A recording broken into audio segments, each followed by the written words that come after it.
मैदान पर बीजेपी और कांग्रेस। बीजेपी की बूथ विस्तार मिशन की शुरुआत। मार्च तक कांग्रेस का चलेगा सदस्यता अभियान। 2023 के लिए ग्राउंड पॉलिटिक्स। 20 जनवरी से मध्य प्रदेश में बीजेपी ने 2023 के विधानसभा चुनाव की जमीनी कसावट शुरू कर दी है। वैसे तो बीजेपी का बूथ पहले से ही मजबूत है, लेकिन उसे पार्टी और विस्तार देने जा रही है। खजुराहो के उदयपुरा से वीडी शर्मा ने नए मिशन की शुरुआत की और तो और यहां कार्यकर्ताओं के घर खाना भी खाया। तकनीकी के आज के युग में ऐप के माध्यम से डिजिटल बनाना, बूथ रजिस्टर के माध्यम से बूथ की सारी जानकारी अपने हाथ में लेना। जो एक रजिस्टर बूथ पर रहेगा, एक रजिस्टर मंडल के अंदर जाएगा।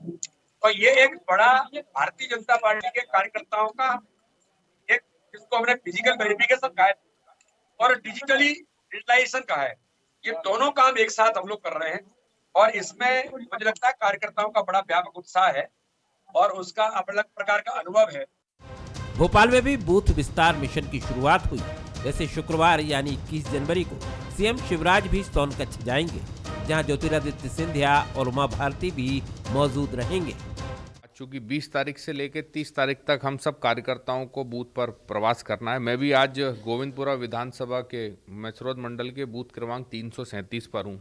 हमारे सारे जनप्रतिनिधि, हमारे मंडल के कार्यकर्ता, जिले के पदाधिकारी, जिले के कार्यकर्ता, सब कार्यकर्ता, कुल मिला के भोपाल में हमने 1696 बूथों पर 447 शक्ति केंद्र बनाए हैं। विधानसभा चुनाव के करीब 18 महीने पहले बीजेपी जमीन पर कोई कसर नहीं छोड़ना चाहती और कांग्रेस भी इसी दिशा में आगे बढ़ रही है। हाल ही में बैठक में सदस्यता अभियान की सुस्ती पर कमलनाथ की नाराजगी इसी बात की ओर इशारा है। उन्होंने तो मार्च के अंत तक सदस्यता अभियान का लक्ष्य भी तय कर दिया है, यानी कांग्रेस भी ग्राउंड पर उतनी ही मुस्तैद है जितनी बीजेपी। कांग्रेस जन जागरण अभियान भी चला रही है। इतना ही नहीं, घर घर चलो कैंपेन भी पार्टी ने लॉन्च किया है। समझा जा सकता है कि 2023 की जंग कितनी जोरदार रहने वाली है।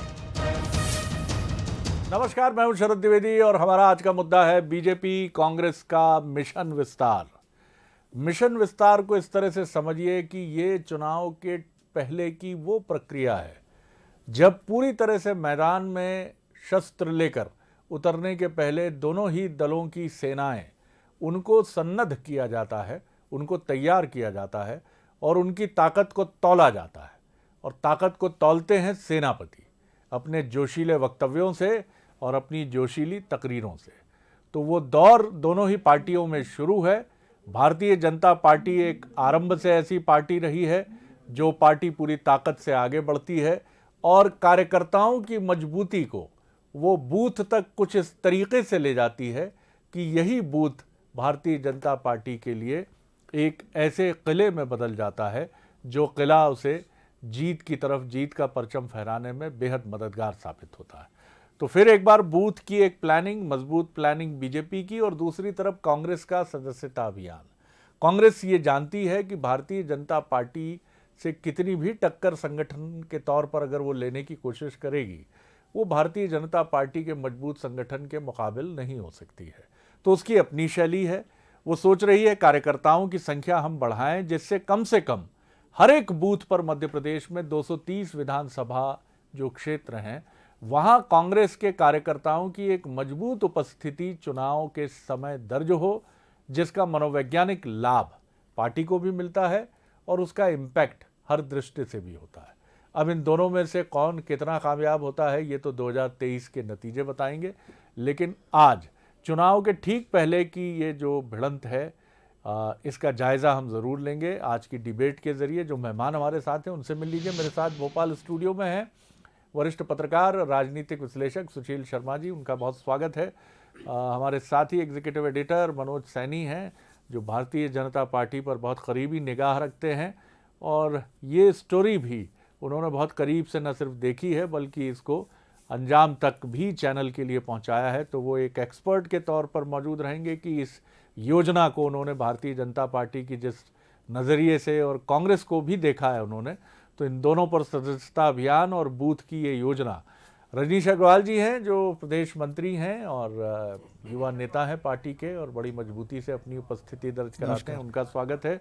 और साथ ही हैं हमारे साथ कांग्रेस लीडर हैं नितेंद्र सिंह राठौर साहब, उनका मैं बहुत स्वागत करता हूं, वो भी हमारे साथ बराबर बन रहे हैं। मनोज, सबसे पहले मैं आपसे ही समझना चाहूँगा, पहले कांग्रेस की संक्षेप में इस सदस्यता अभियान को, और फिर बीजेपी का ये जो बड़ा मजबूत जिसको लेकर आपकी, अगर मैं बात करूं गुरुवार को, तो प्रदेश बीजेपी अध्यक्ष वी डी शर्मा जी से भी बात हुई। जी बिल्कुल, देखिए शरद जी, कांग्रेस फरवरी में शुरुआत कर रही है, 1 फरवरी से लेकर और मार्च तक ये अभियान चलाने वाली है। उनका मुद्दा भी वही होगा, बूथ तक। लेकिन जिस कॉन्क्रीट या जिस तैयारी के साथ भारतीय जनता पार्टी दिखाई दे रही है वो बहुत अलग है, क्योंकि भारतीय जनता पार्टी के बूथ परिवर्तन में पीढ़ी परिवर्तन का एक पूरा जो दिखाई दे रहा है। भारतीय जनता पार्टी अपने बूथ को करीब 65,000 ऐसे बूथ है जहां पर इस बूथ विस्तार की योजना को आगे बढ़ाना है। आज जैसे बी डी शर्मा राजनगर के उदयनगर एक जगह है, वहां पर तो उन बूथों को चुना गया तमाम वरिष्ठ नेताओं के लिए जहां से भारतीय जनता पार्टी को हार का सामना करना पड़ा। बहुत ही गंभीरता के साथ ऐसे कार्यकर्ताओं का प्रवेश कर जाना जो पहले भारतीय जनता पार्टी से दूर रहे हैं, यानी नई पीढ़ी को मौका देना। एक शक्ति केंद्र पर करीब 8 से 10 ऐसे कार्यकर्ता को जोड़ना जो उस केंद्र को देखेंगे। और ऐसे भोपाल में ही हम बात करें करीब 436 शक्ति केंद्र है, और पूरे मध्य प्रदेश की बात करें तो ये संख्या बहुत फायदा बड़ी हो आपको जाती क्या है। लगता है इससे? फायदा सीधे तौर पर यह दिखाई देता है कि जो पुराने कार्यकर्ता है वो तो जुड़ेंगे, बतौर मार्गदर्शक के हो जाएंगे वो, लेकिन नए कार्यकर्ता आकर अपना काम शुरू कर देंगे। यानी कहीं कोई प्रत्याशी है भारतीय जनता पार्टी का, वो ये सोचकर चलता है कि मेरे साथ एक पूरी टीम पुरानी जुड़ी हुई है और वहाँ से टिकट मुझे मिलना चाहिए, तो अब ये वो भूल जाए। वहाँ पर एक नई टीम खड़ी होगी, उसके हाथ में एक मोबाइल ऐप होगा जिस पर पूरी जानकारी होगी, जिसमें समाज की जानकारी होगी, फलाना वर्ग कितना यहाँ मौजूद है। उसके साथ ही ये भी दिखाई देगा कि ये कार्यकर्ता वेरिफिकेशन हो रहा है, ये बड़ा महत्वपूर्ण है। यानी आपने यदि झूठ बोल दिया ये नहीं चलेगा। आप यदि रामलाल है या श्यामलाल है तो वहाँ जाकर जो भी बूथ विस्तार का प्रभारी है वो पहुँच रहा है और देख रहा है कि ये यहाँ है या नहीं। यानी बहुत ही आसानी के साथ पुराने लोगों को मार्गदर्शक मंडल की तरफ ले जाना और नई पीढ़ी को मौका देना।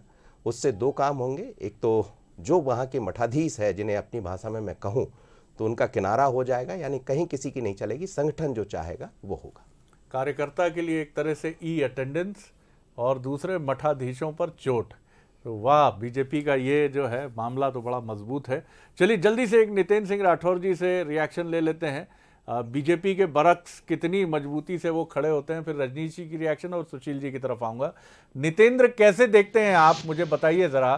कमलनाथ जी हमेशा कहते हैं कि बीजेपी से लड़ाई नहीं है हमारी लड़ाई बीजेपी के मजबूत संगठन से है, और आप सदस्यता अभियान को लेकर ही डटे हैं अभी तक। किस तरह देखते हैं आप बीजेपी की इस योजना को और उसके मुकाबले आपका सदस्यता अभियान? देखिए शरद जी, नमस्कार। जी नमस्कार।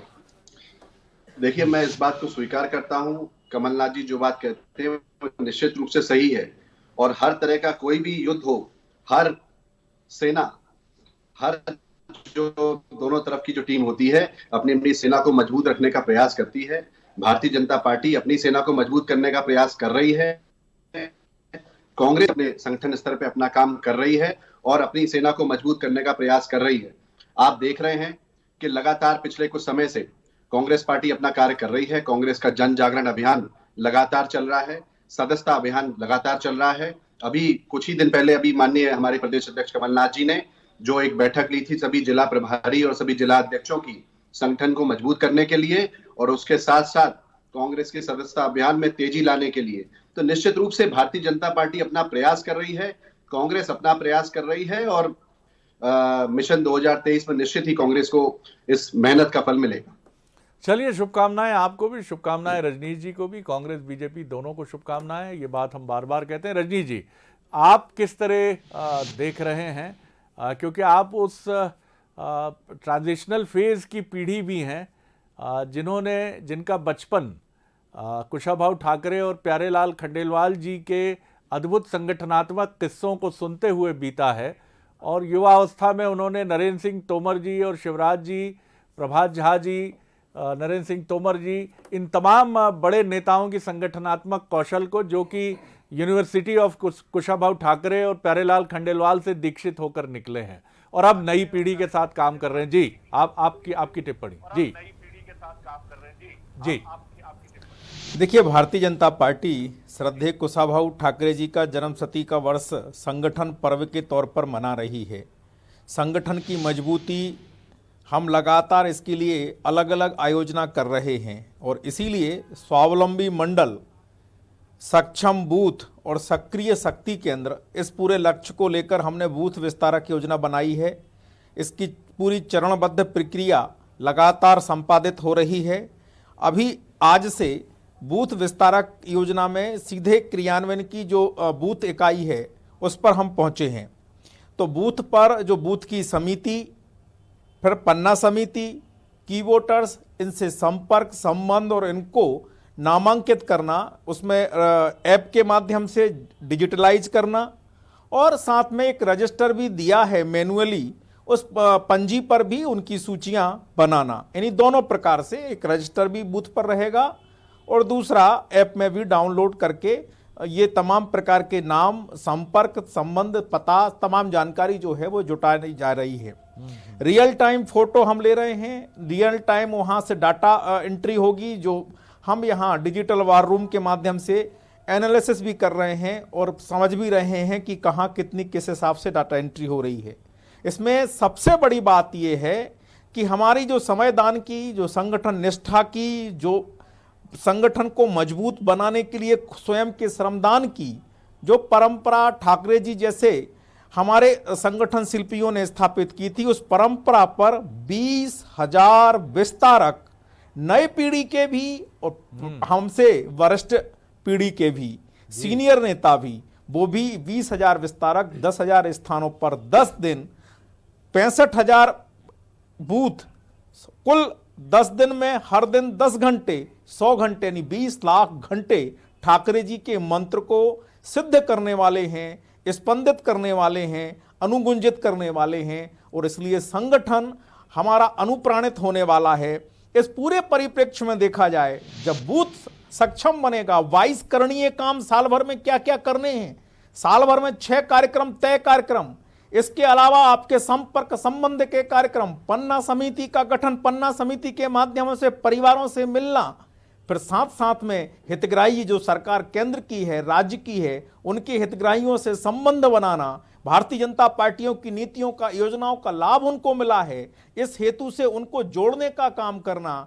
फिर इसके साथ में कोई क्रिकेट टीम होगी, भजन मंडली होगी, उनके साथ में संबंध संपर्क बनाते हुए हम अपने 22 कामों को भी साल भर में चलाएं। ऐसा प्रशिक्षण भी उस दौरान होने वाला है। कार्यकर्ता जाएगा, सबसे मिलेगा, सुख दुख की बातें होंगी और तमाम प्रकार के जो जाति वर्ग, पंथ, मजहब के लोग हैं उन सबको जोड़ने का काम करना। महिलाओं के उचित अनुपात का आग्रह हमने रखा है, इसलिए ये छोटा अभियान नहीं है, ये बहुत बड़ा अभियान है और क्षमा करिएगा, इस अभियान की तुलना किसी पार्टी से नहीं हो सकती। ये भारतीय जनता पार्टी ऐसा अभियान चला सकती है, समयदान 10 घंटे का कर सकती। ऐप नॉन टेक्निकल, कोई टेक्निकल कार्यकर्ता नहीं दिया हमने स्वयं कार्यकर्ताओं को प्रशिक्षण दिया। वो कार्यकर्ता जो दूरस्थ कहीं मंडला डिंडोरी बिछिया निवास में होगा या जोबट अलीराजपुर में होगा, थांदला पेटलावद में होगा, उसको भी हमने इससे जोड़ने का काम किया है। बहुत दिलचस्प जानकारी, जो मुझे लगता है अपने आप में एक स्टोरी है ये, कि एक किस तरह का ये अभियान है और एक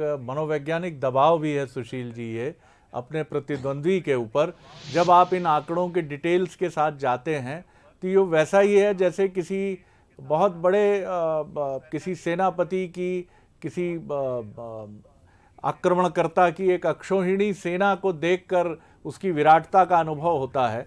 तो बीजेपी का ये बड़ा ज़बरदस्त एक मनोवैज्ञानिक साइकोलॉजिकल एज लेने की भी कोशिश है कि हम तो ये कर रहे हैं, अब तो मैदान पर उतर कर ये हो रहा है, डिजिटल डेटा भी इकट्ठा हो रहा है, कार्यक्रम सुनिश्चित हो रहे हैं, समयदानी कार्यकर्ता और पन्ना प्रमुख जो है साहब, ये बहुत इंपॉर्टेंट प्रणाली है क्योंकि ये व्यक्तिगत रूप से जोड़ती है पार्टी से और इस पर बीजेपी का बहुत अधिक फोकस है। और रिसेंटली जो 4 सीटों के उपचुनाव हुए थे एक लोकसभा सहित, तो उसमें ये माना गया, जो अंदर खाने की खबरें हैं, कि पन्ना प्रमुख लोगों की भूमिका बड़ी इंपॉर्टेंट थी। आप किस तरह देखते हैं? जी देखिए शरद जी, मुझे लगता है इस पूरे अभियान में अगर आप देखें तो 2 बातें बहुत मुझे महत्वपूर्ण लगती हैं। पहली बात तो ये है कि 2018 के चुनाव परिणाम उस समय भी विस्तारक थे बीजेपी के, परिणाम ठीक नहीं आया था। 2020 के उपचुनाव में भी आपको जो है 9 सीटों पर जो है प्रमुख सीटों पर हार मिली थी। तो ये जो है भौतिक सत्यापन है कि जो बूथ लेवल पे जो बात कह दी जाती है कि हमारे इतने कार्यकर्ता बूथ पर है, ये भौतिक सत्यापन है। दूसरा ये है कि जो नेताओं को ये एहसास हो गया कि हम नेता हैं, उनको भी बूथ की वर्किंग तक वापस ले जाया जा रहा है। तो जो अहम का जो भाव नेताओं में रहता है, उस अहम के भाव को भी कम करने की या उसको डाइल्यूट करने की एक बड़ी कोशिश है। तीसरा महत्वपूर्ण, देखिए जो रजनीश जी ने बात की है, इन सारी कवायद के बाद भी जीत की कोई गारंटी नहीं होती, पहली बात है। लेकिन जो ये डेटा इकट्ठा कर रहे हैं, ये डेटा इनके आने वाले सारे चुनाव में काम आएगा। क्योंकि देखिए इन्होंने एक बात और कही, हितग्राही को भी जो है जोड़ रहे हैं। तो ये एक मनोवैज्ञानिक दबाव जो आप जिस शब्द का इस्तेमाल कर रहे हैं, बिल्कुल सही है कि वो उस तरीके से जो है हर व्यक्ति से जुड़ना चाहते हैं, और हर खासकर उस व्यक्ति से जो केंद्र हो चाहे राज्य सरकार की योजनाओं से लाभ ले रहा है। एक और इसके बीच में सबसे, इन सब की वजह क्या है? देखिए डबल इंजन की सरकार है मध्य प्रदेश में। डबल इंजन की हो सकता है कि सत्ता विरोधी जो है स्थिति भी बन रही हो, तो उसको भी दूर करना और कार्यकर्ताओं को चार्ज करना। देखिए आप देखिए, इसके पहले पन्ना प्रमुख आया, फिर अर्ध पन्ना प्रमुख आया, अब वो डेटा के साथ आ रहे हैं। तो ये सारी चीज़ें एक स्वाभाविक रूप से मनोवैज्ञानिक दबाव कांग्रेस पर पड़ेगा। लेकिन कांग्रेस की भी अगर 2018 की तैयारी देखें, परसेंटेज में भले वो 1% पीछे, 0.90% उनका वोट कमाया था, सीटें ज़्यादा आई थी, और वो भी मंडलम और वो सेक्टर जो बीजेपी के शब्दों को थोड़ा बदल दें तो उसी लेवल पे वो भी गए थे। दीपक बावरिया, अरुण यादव, अजय सिंह और बाद में कमलनाथ ने बड़ी मेहनत की थी। इसमें एक सत्ता विरोधी लहर भी हो सकता है, उसका थोड़ा बहुत असर रहा हो, लेकिन अगर उनका वोट 36 से 40 हुआ था तो एक बड़ी वजह थी वो। बिल्कुल, यह आपने ठीक कहा, और इस दिशा में बीजेपी आगे बढ़ रही है। नितेंद्र जी, आपके पास अपना स्वाभाविक खेल है, कांग्रेस के पास, बीजेपी के पास महत्वपूर्ण कोचेज हैं। वो एक ऐसी टीम की तरह है जिसके पास बहुत अच्छे प्रशिक्षक हैं, जिसके पास बहुत अच्छी परंपरा है संगठनात्मक विस्तार की, कार्यकर्ताओं को एकजुट करने की, और चुनाव में नाराज जो उम्मीदवार अपने को टिकट न मिलने से नाराज होते हैं उनको मनाने की। आपके पास एक नेचुरल बल्लेबाजी है कि आप मैदान में उतरते हैं तो ये मानते हैं कि डू और डाई की बैटल है, आज तो आगे बढ़कर स्ट्रोक खेलेंगे, देखा जाएगा। और ये कई बार लाभ पहुंचाता है, कई बार नुकसान भी पहुंचाता है। चले तो चांद तक, नहीं तो शाम तक, जैसा वो चाइनीज आइटम के लिए कहा जाता है। लेकिन कांग्रेस अपने इस नेचुरल खेल के सहारे ही आगे बढ़ती रही है, और यही उसकी ताकत भी है। तो आप इस बार भी अपने उसी नेचुरल खेल पर ही डिपेंड कर रहे हैं, नैसर्गिक खेल पर ही निर्भर हैं आप? देखिए, निश्चित रूप से भारतीय जनता पार्टी की अगर बात करें तो वो हमेशा से ही वर्चुअल मैनेजमेंट पे विश्वास रखते हैं, और कांग्रेस अपना एक्चुअल मैनेजमेंट पे विश्वास रखती है। तो निश्चित रूप से जनता ही जनार्दन है, और कांग्रेस पार्टी निश्चित रूप से, जो आपने बात कही कि बूथ की बात कही, तो उसके स्तर पे भी माननीय कमलनाथ जी के नेतृत्व में हम सब लोग काम कर रहे हैं, और उसके साथ साथ जनता से जुड़ाव का हम सब भी अपना प्रयास कर रहे हैं। भारतीय जनता पार्टी पिछले 15 वर्ष पहले सरकार में रही, अभी लगभग 2 वर्ष से सरकार है उनकी। आप बताइए, उसके बाद भी उनको इतनी सब चीजें करने की जरूरत पड़ रही है, इसका मतलब कहीं ना कहीं उनको लगता है कि जनता में उनके प्रति नाराजगी है, और ये कांग्रेस का आत्मविश्वास इसी बात का है। और निश्चित रूप से माननीय कमलनाथ जी के नेतृत्व में जो 15 महीने की सरकार रही थी, उसने बहुत ही जनहित के कार्य जनता के बीच में किए थे, और जो भारतीय जनता पार्टी नहीं कर सकी, इसलिए भारतीय जनता पार्टी को इस बात का डर है। और मुझे पूरा विश्वास है कि जिस तरह से अभी कुछ ही दिन पहले माननीय कमलनाथ जी ने जो जिला प्रभारी और अध्यक्षों की मीटिंग ली है, इसका असर देखने को मिलेगा। कांग्रेस पार्टी का एक एक कार्यकर्ता जनता के बीच में जाता रहा है, जाएगा। अभी बीच में शरद जी बोला था कि 4 उपचुनाव हुए, और उस पर देखने को मिला किस तरह से भारतीय जनता पार्टी की जीत हुई। तो मैं बताना चाहता हूं कि उस 4 उपचुनाव में, एक उपचुनाव में मैं खुद ही प्रत्याशी था, और मैंने खुद ही भोगा कि भारतीय जनता पार्टी का बूथ मैनेजमेंट तो छोड़िए, किस तरह से प्रशासनिक अधिकारियों का मैनेजमेंट करके इस चुनाव को उन्होंने जीता है। ये मैं नहीं बोल रहा हूं, मैं बोलूंगा तो ये बात ठीक नहीं लगेगी, लेकिन इसका एक इंटरनल सर्वे हमारी विधानसभा में आप ही करवा लीजिए, आपको दूध का दूध और पानी का पानी हो जाएगा किस तरह से भारतीय जनता पार्टी चुनाव जीतती है। तो ये बहुत बड़ा उदाहरण हमारा पृथ्वीपुर विधानसभा है जिसमें उपचुनाव हुआ, इसमें आपको जानकारी यहीं से लग जाएगी इनका बूथ मैनेजमेंट और कौन सा मैनेजमेंट उपचुनाव में चलता है। दूसरी बात, मुझे पूरा विश्वास है कि माननीय कमलनाथ जी के नेतृत्व में कांग्रेस पार्टी का एक एक कार्यकर्ता बूथ पर काम करेगा, और 2023 के मिशन में निश्चित रूप से कांग्रेस को सफलता मिलेगी, और हम सब लोग पूरा जोर लगाएंगे कि हम लोग कांग्रेस को जीत दिलाए। और भारतीय जनता पार्टी जो बात तो जनहित की बहुत करती है, माननीय मुख्यमंत्री जी बहुत बात करते हैं, अभी ताजा ही हमारे यहाँ ओलावृष्टि हुई, माननीय मुख्यमंत्री जी ने पहले भी मुआवजे का ऐलान किया और अभी दोबारा आए, अभी दोबारा ऐलान कर गए, लेकिन जनता को मिलता कुछ नहीं। जनता आज भी, किसान परेशान है, खाद के लिए किसान रो दिया हमारे बुंदेलखंड में, उसके साथ साथ उसका कोई सुनवाई नहीं होती, भ्रष्टाचार चरम सीमा पे है, कोई सुनने वाला है नहीं। जी रजनीश जी, आपने सुनी बातें नितेंद्र जी की, उनका दर्द भी छलका और उनका आरोप भी है कि जमीन पर जो हकीकत है वो भारतीय जनता पार्टी के दावों से एकदम मुख्तलिफ है, भिन्न है। एक छोटी रिएक्शन, क्विक रिएक्शन आपकी। जी रजनीश जी। जी जी। देखिए, सबसे बड़ी बात यह है कि हम नहीं, ये आप तमाम सुधी पत्रकार जानते हैं कि भारतीय जनता पार्टी का कैडर मैनेजमेंट, कनेक्टिविटी और कम्युनिकेशन, इसका कोई तोड़ नहीं है। हम लगातार इसको करने का प्रयास करते हैं। 15 साल सरकार में मध्य प्रदेश में, 7 साल से सरकार केंद्र में, संगठन कोलैप्स हो जाया करते हैं। हमने देखे हैं दूसरे राजनीतिक दलों के हस्त्र कि किस प्रकार उनके संगठन तहस नहस हो गए, नेटवर्किंग कोलैप्स हो गई। और आज भारतीय जनता पार्टी मजबूती के साथ में प्रस्तुत हो रही है। ये हमारा किसी से मुकाबला का कारण नहीं, हमारा स्वयं का वोट प्रतिशत जो जनाधार है 40% के आसपास, उसको बढ़ाकर 51% भी हमें करना है। इसलिए हमारा नेटवर्किंग और उस दृष्टि से मजबूत हो पाए और हमारा संवाद नीचे से ऊपर तक एक जैसा हो पाए, नीचे की बात ऊपर तक, ऊपर की बात नीचे तक पहुंच पाए, इसका हमारा प्रयास वो जमीन पर दिखाई दे रहा है। इस समय बूथ स्पंदित है, नीचे का कार्यकर्ता जो काम करता है बूथ की टोली के साथ में, वो स्पंदित होकर अपने पूरे उत्साह के साथ में ठाकरे जी के प्रति अपने समर्पण भाव रखते हुए अपना योगदान दे रहा है। मैंने कहा ये तुलना कांग्रेस से हो नहीं सकती। बाकी हम इस पर करेंगे तो वो अलग चर्चा चली जाएगी, उस पर कभी चर्चा, और आप रखते ही हैं तो उस पर करेंगे। जो बात आदरणीय अभी सुशील शर्मा जी ने कही थी, देखिए भारतीय जनता पार्टी तो लगातार एक्सरसाइज करती है, लेकिन इसके साथ साथ में चुनाव में तो कई प्रकार के मुद्दे, कई प्रकार के राजनीतिक कारण भी काम करते हैं। उन सबको भी साधने का काम समय समय पर, चुनाव 2018 की बहुत विश्लेषण हुए हैं, हम कहां हारे, क्यों हारे, कांग्रेस जीती ऐसा नहीं है, कुछ स्थान पर हो सकता है हम हारे हों। आपने एक शब्द का प्रयोग किया, स्पंदित, अच्छा लगा। हिंदी इस तरह की बड़ी कठिन होती जा रही है, बहुत जरूरी है। और युवा पीढ़ी के नेता जब स्पंदन और स्पंदित शब्द का प्रयोग करते हैं तो आनंदित होता है मन। सुशील जी, एक बहुत क्विक रिएक्शन आपका। जी देखिए, अगर आप अभी देखेंगे तो सेना के मामले में स्वाभाविक, देखिए सेना सुसज्जित होना चाहिए और बीजेपी अपनी सेना को सुसज्जित कर रही है और बूथ लेवल पर कर रही है। लेकिन जो अब रजनीश जी ने खुद भी बोला कि मुद्दे भी होते हैं, बहुत सारी चीज़ें भी होती है। चुनाव परिणाम में केवल एक आपकी सेना का ही शक्तिशाली होना या सुसज्जित होना सब महत्वपूर्ण नहीं होता है, तो बाकी मुद्दों में देखना होगा कि आगे उनको आप कैसे निपटाते हैं।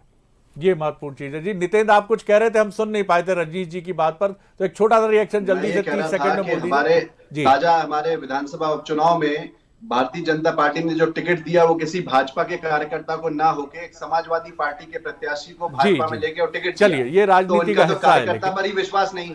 जी ये राजनीति का हिस्सा है। आपके यहाँ भी ये उदाहरण है और ये भारतीय जनता पार्टी में है, ये 2022 की राजनीति है।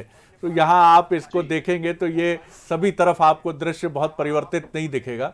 मनोज, बहुत कंक्लूडिंग रिमार्क आप देख रहे हैं लगातार बीजेपी को, क्या ये 2018 से लिया गया सबक का भी हिस्सा है कि इस बार बीजेपी कोई कोर कसर नहीं छोड़ना चाहती? बहुत क्विक रिएक्शन। बिल्कुल, इसमें बहुत सारे सबक है। 2018 का सबक भी है। उपचुनाव के जो परिणाम आए, ये माना बीजेपी ने कि वो जरूर जीत हासिल कर पाई, लेकिन जो जीत हासिल हुई है या जो एक सीट गंवाई है उसका भी इसमें कहीं ना कहीं दिखाई दे रहा है। और बीजेपी उन बारीकियों को समझ रही है कि यदि सत्ता के लोग या सरकार में बैठे लोग जो वायदे कर रहे हैं, जो दावे कर रहे हैं, वो किस हद तक पहुंच रहे हैं, तो संगठन के पास भी उसका पूरा प्रमाण होगा। और कोई बड़ी बात नहीं, किसी कार्यकर्ता के पास, बूथ के कार्यकर्ता के पास किसी दिन अमित शाह या मोदी सीधी बात कर पूछ लेंगे, क्योंकि डिजिटल जो हो रहा है जिसमें एक फोटो भी होगा, आपका नंबर भी होगा कि जो आपने कहा वो हुआ कि नहीं। तो आप समझ सकते हैं कि 2023 का जो इलेक्शन है वो कैसा होगा, क्योंकि कमलनाथ भी मध्य प्रदेश में मौजूद है। वाकई जब खनकती हुई आवाज, अगर उधर से आपने फोन उठाया और आवाज आई, आपका प्रधान सेवक बोल रहा हूं, भाई कैसे हो, कौन से बूथ पर हो, कहां हो, तो ये एक अलग किस्म का प्रयोग है राजनीति में। और ये वाकई ये बड़ा ही भिन्न एक प्रयोग है।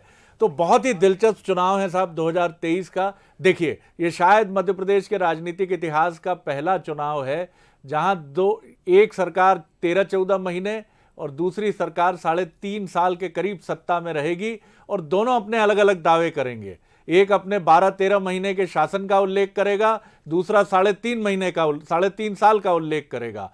और इसी के साथ बातें बड़ी महत्वपूर्ण होंगी। एक तरफ रजनीश जी की पीढ़ी है जो राजनीति में अपना स्थान बनाने के लिए अपना सर्वस्व 2023 में झोंकेगी। वीडी शर्मा जैसे युवा प्रदेश अध्यक्ष हैं जो अपने पूरे कौशल को दांव पर लगाएंगे।